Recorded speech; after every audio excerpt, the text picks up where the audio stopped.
I'm going to share with you 7 of the most important things that I have discovered over the past 50 years. Okay, number 1, it's okay to be your own best friend. For a long time, I didn't realize that the way I talked to myself actually mattered. I would beat myself up over mistakes. I would overanalyze things.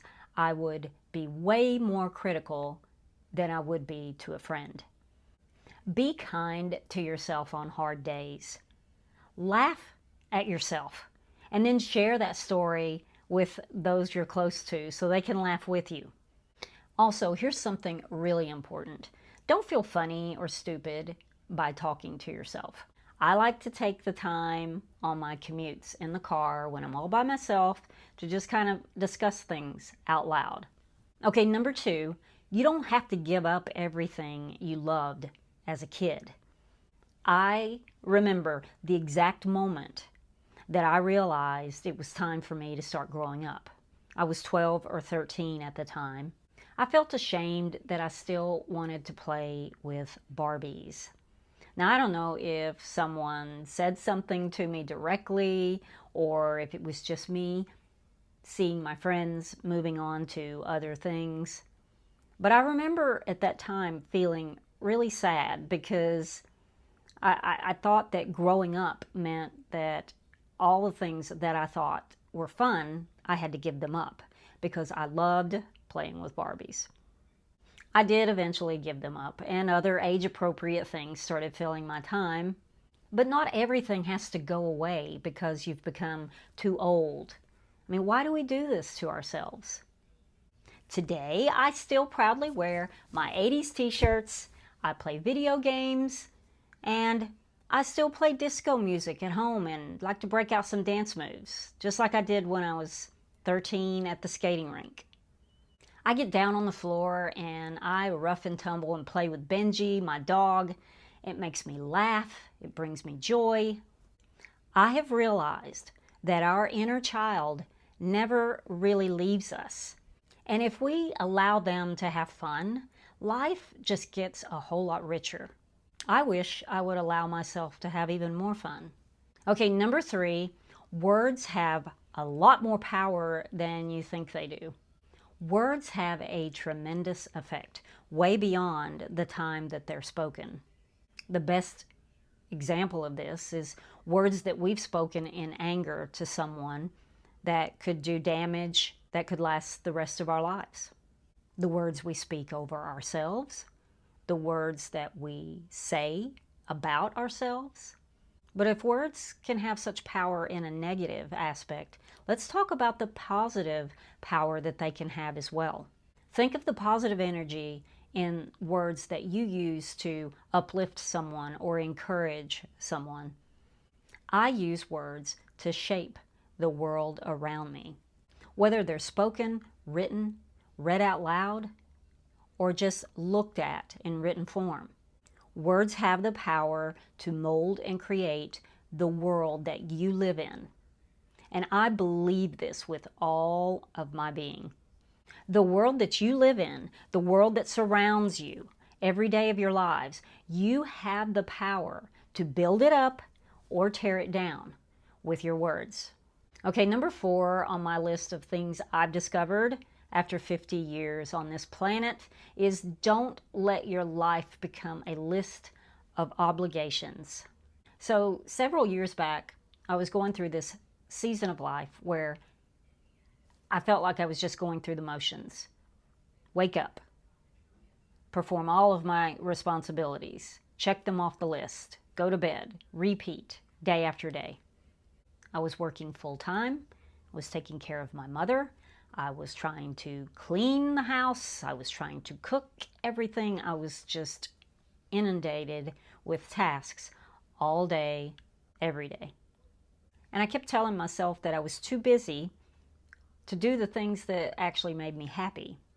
After my previous dog, Riley, passed away, it's been almost 2 years ago now, I had convinced myself after she passed that I just didn't have the time to bring in a new puppy and train it and all of the care that's involved with bringing a puppy in the house. But after I realized that most all of the things that I loved, most all of the things that I enjoyed and I cherished, they were constantly getting squeezed out of my life because of time obligations and because of work and because of other things I had to do here at home. And frankly, I just got tired of it. I told myself, no, that stops here. I'm getting another dog, and I'll make the time to care for that dog the way I want to. And if that means something else doesn't get done, then that's what it means. One of the things that I used to enjoy doing so much that I had to put on hold was traveling. And I was actually very resentful about having to give that up for quite a while. But I found a way to spin it around and find the positives in it. It was actually giving me a chance to save a lot of money in my 50s, money that I needed to save for my retirement, money that I wasn't spending on travel. And I've also found that being a creator here on YouTube scratches some of the same itches that travel did for me. It gives me a creative outlet, it challenges me, it gets me out of my comfort zone, and those are a lot of the same things that I used to love so much about traveling. If you, like me, find that life's obligations and responsibilities have squeezed out most all of the other things that you used to enjoy, take a stand to it. Nobody else is going to do that. You have to do it yourself. We all need things that we do that are just for ourselves, whether it's just 30 minutes a day or just a couple of hours on the weekend. Otherwise, life just feels like a checklist instead of an experience.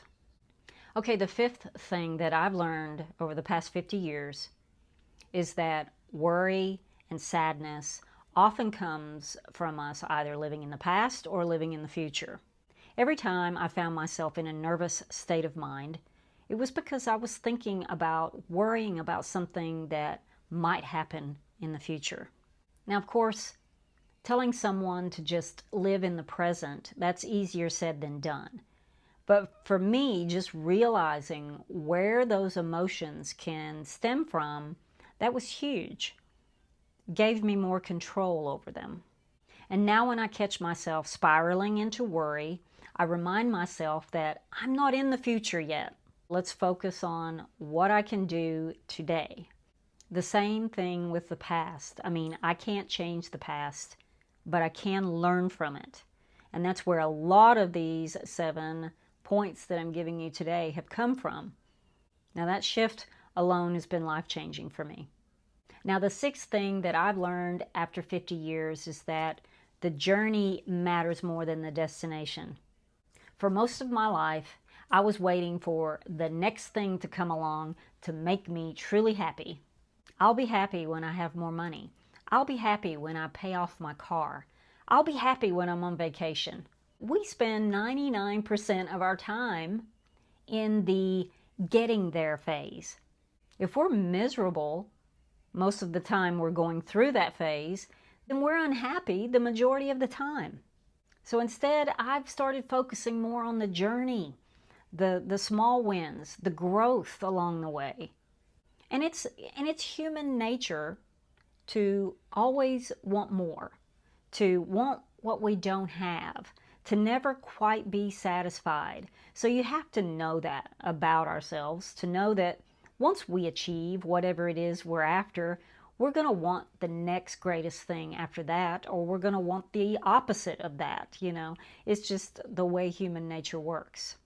So remember that most of life happens in the journey, not the actual destination itself. Okay, the seventh thing that I've learned from the past 50 years is that life is a series of choices. I used to feel stuck in certain situations, like I had no choice on how things played out. I had no control. But the truth is that every day is full of choices, some big, some small, but all of them shaping the life that we're living. We can choose optimism over pessimism. We can choose to spend, or we can choose to save. We can choose to stay up late, or we can choose to go to bed and get the rest we need. I can choose to be present with my mom, or I can choose to let frustration take over and ruin the moment. Every day we make choices. A lot of them are out of habit or routine. We don't even realize we're making a choice. We just tell ourselves that this is the way it has to be. But if you can take a step back in some situations and look at it and think about, well, what if I made a different choice? How would that play out? And don't always just make the easy choices, because the hard choices are where it's at. Those are the ones that are probably going to take you farther than you ever thought you could go. And right now, you're making a choice. You chose to watch this video, and I hope that means something in your own journey. Now, I've got another video that vibes really well with this one. I'm going to link it right here, and it's how to experience awe every single day. And if you haven't already, please hit the like button and subscribe. It helps my channel to grow. And I appreciate every single one of you that takes the time to watch. Thank you for hanging out with me today. And I'll see you in the next video. Bye.